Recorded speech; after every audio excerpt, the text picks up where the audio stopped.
That's my blood. That's my blood. It's a lot of my blood.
Okay, come on.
Buy me a drink, sailor. Harry Flynn? Hey! What the hell are you doing here? I'm looking for you, mate. Uh-oh. Should I be flattered or worried? Maybe a bit of both. Come here. I've got a job for us. Really? The client is willing to part with a huge sum of cash if we acquire a certain object for him. All right, I'm listening. Now, you're not gonna like this. Oh, no. No, you're out of your mind. Yeah, you just hear me out for a No, second. Flynn, we both know 2 people who were killed trying to lift something out of this And place. one who made it out. Yeah, barely. I can't do this without you, Drake. You're the only one who's cracked it, and you know better than anyone it's a 2-person job. No. 3, actually. Right. And speak of the devil, here she comes now. What? Chloe Fraser. Nate. Drake. Nathan. Drake. Hello, Harry. Chloe here's one of the best drivers in the business. She'll take good care of us. I bet. Right, look. I've got it all figured out. We go in through the sewer. I'm loving it so far. That puts us in the courtyard. From there, we scale up the wall, run across the rooftops, and just drop down into the exhibit hall. Bob's your uncle. And what is worth all this trouble, I hear you ask? I didn't, but go ahead. But that's it. An oil lamp. Yeah. It's worthless. I don't get it. Neither do we. That's why we tracked you down. Well, it sounds like you're working for a nutcase. Some collector who's got too much time and money on his hands. And by the way, this is not worth any of it. But there's more. How's your 13th century Latin, mate? Where'd you get this? Borrowed it from the files of the nutcase. In Trebizond, we were set upon by thieves. Father, Maffeo, and I were robbed of our greatest treasures. This was written by Marco Polo. Yes, that much we were able to work out. Unfortunately, the rest of it's nonsense. Hey, hold on. So that it should not fall into the wrong hands, I concealed my great sorrow in the unlikeliest place. The light of the great Khan shelters the fate of the 13. See what I mean? It's just gibberish. He's talking about the lost fleet. Yeah. I know, someone want to fill me in? Marco Polo leaves China with 600 passengers and 14 ships loaded down with treasure from Kublai Khan. And he lands in Persia a year and a half later with only 1 ship left and only 18 passengers. Now, he recorded every detail of his journey, but he never told what happened to all those ships and the passengers. So somewhere out there are 13 ships loaded with the Emperor's treasure waiting to be found. Yeah, and that is what your client is after. Hey, look at this lamp. It's covered in Mongolian script. It must have been a gift from Kublai Khan. The light of the great Khan shelters the fate of the 13. Marco Polo hid something inside this lamp. Something that pinpoints the site of the lost fleet. So, we're dicking this guy over, right? Damn straight. Absolutely. You in then? What the hell? I mean, what could possibly go wrong?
course it's locked. It's always locked.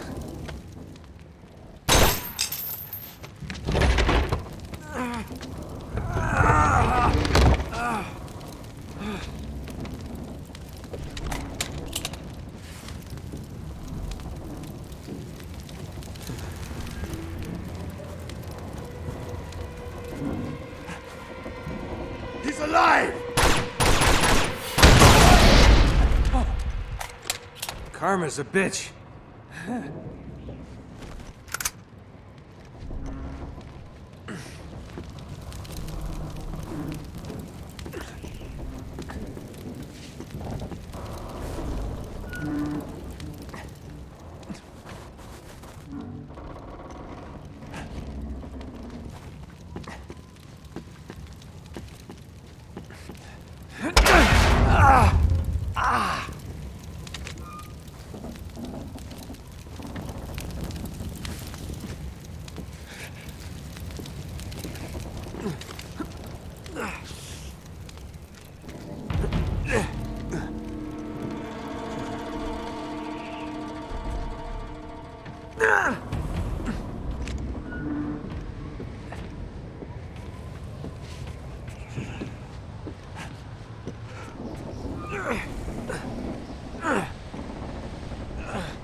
Hello.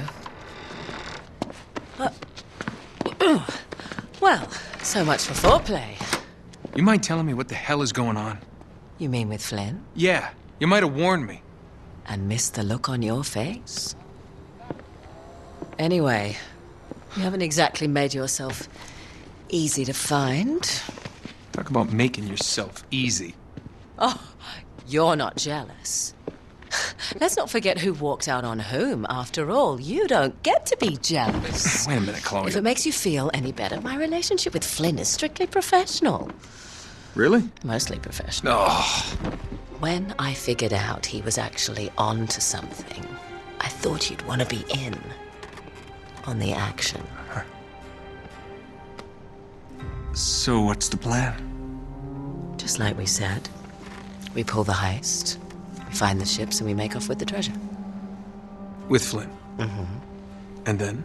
And then we split the take 3 ways, and you and I just disappear. Together, this time. I see. Until then, he can't know about us. He's gonna be pissed. He's gonna be fine. Trust me.